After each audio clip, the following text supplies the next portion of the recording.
You guys, I was off to bed, like about to take my makeup off, and then I remembered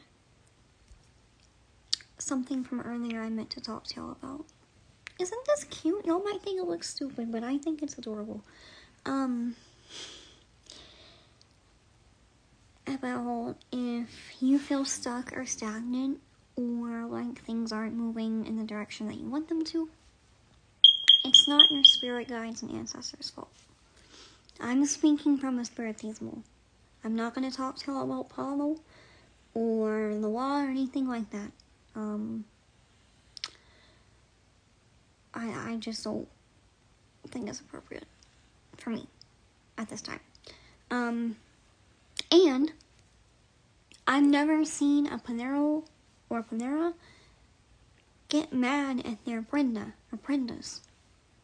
Every single one that I've come across loves their ngangas. Whether they have 1 or they have 10, 20.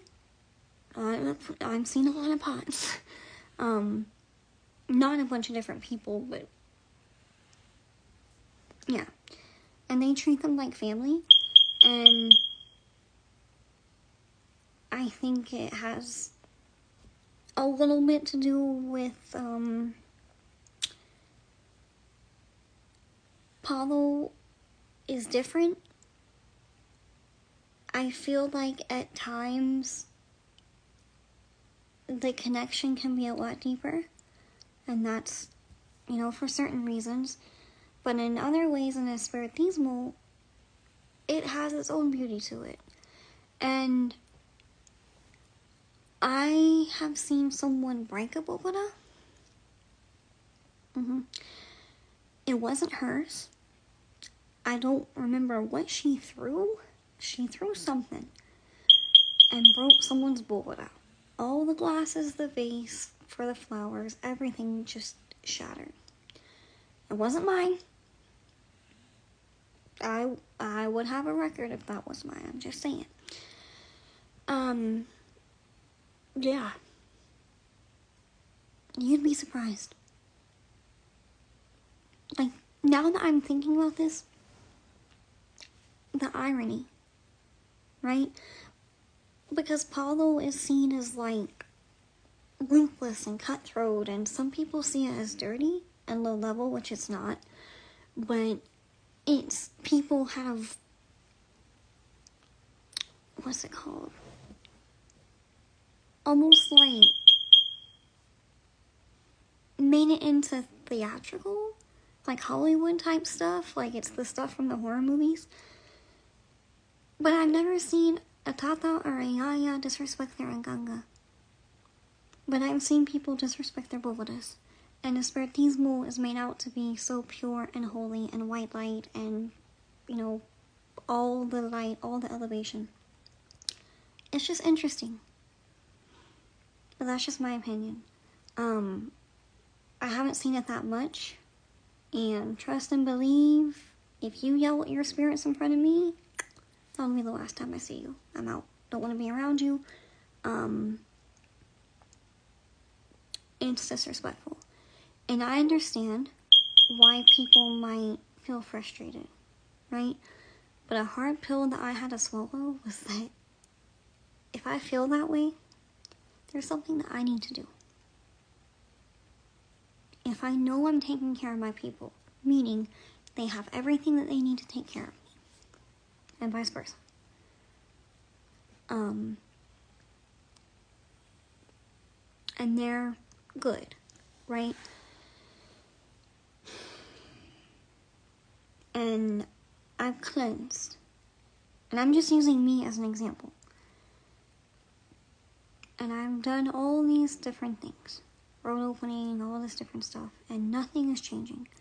Then I'm like, okay, maybe I need to rest. Maybe this is God and the universe and all my people telling me to rest and chill out.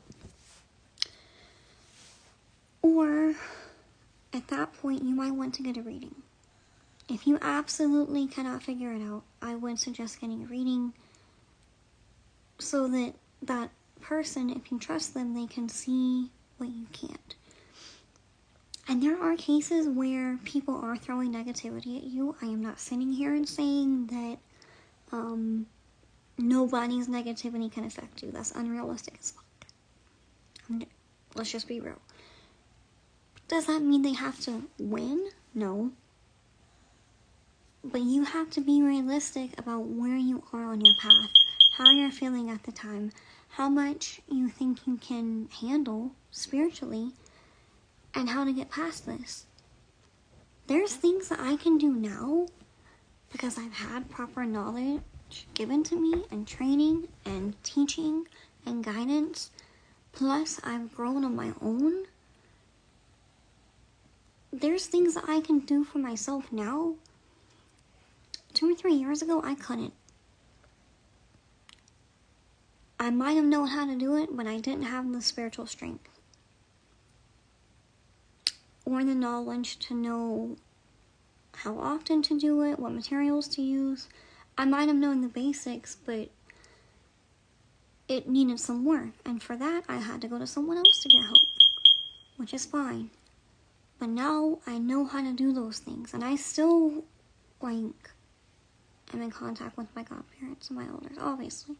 I'm nowhere near ready to be on my own, and that's okay. And I'm honest with myself. If I feel like I can't do something alone, I will contact who I need to contact. There's nothing wrong with asking for help. And other people's negativity, I wouldn't get so caught up in it. Can people try to shut your roads and doors? Yes. And you'll know. You'll get to a certain point in your journey where it's so obvious. But it's not something that can't be fixed or remedied.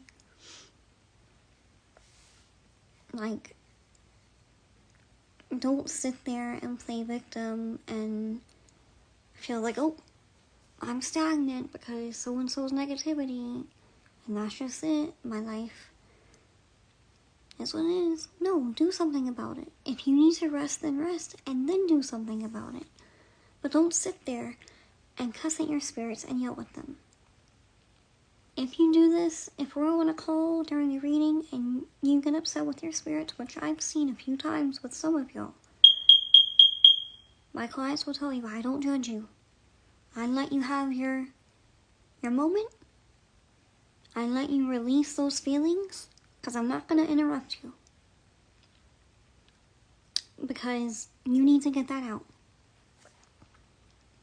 And then once you've expressed all you need to express, then I'll gently tell you what I'm telling you guys. That it's not their fault. And we need to figure out what needs to be done. Maybe they need something. Maybe there's a tool that they need. I'm not going to get too deep into, I wouldn't even call it secrets, but, somewhat personal stuff. Sometimes certain commissions need certain tools to protect you. Sometimes there's some type of work that you need to do, or you need a damn cleansing. But getting mad at your spirits is only going to push them away, and chances are you're going to feel bad afterward. Because these are beings that love you, that God chose for you. There's times when I go out, and I've been out all day, and I'm coming home at 9 o'clock at night, and I'll be driving, and I'll be thinking, I can't wait to get home to my spirits. I just want to sit with them, talk to them about my day, and do my prayers, and just sit with them because they're my family. And that's my truth. And I've been through this, you guys. But I've also been on the other side of it, where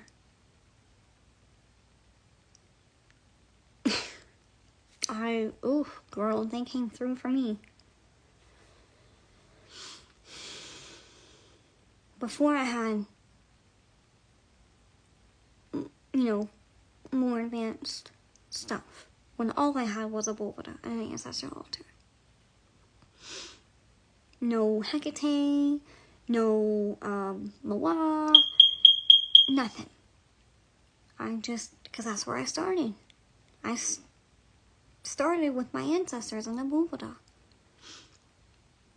And they moved mountains for me because they knew I needed it. So I know that they're capable. And it's like one of my elders said before. They've blessed you before. They will bless you again. You just need to do that one or two things and move forward. And some of it sometimes is resting because, I mean, we're in the middle of a hustle culture during terrible inflation. It looks like Miss Rona is making her comeback.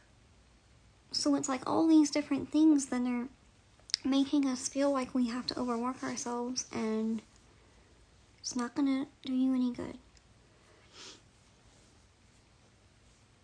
So I'm not judging you guys. I just wanted to deliver this message because it was on my heart, and that's why I put the video cover as what I did.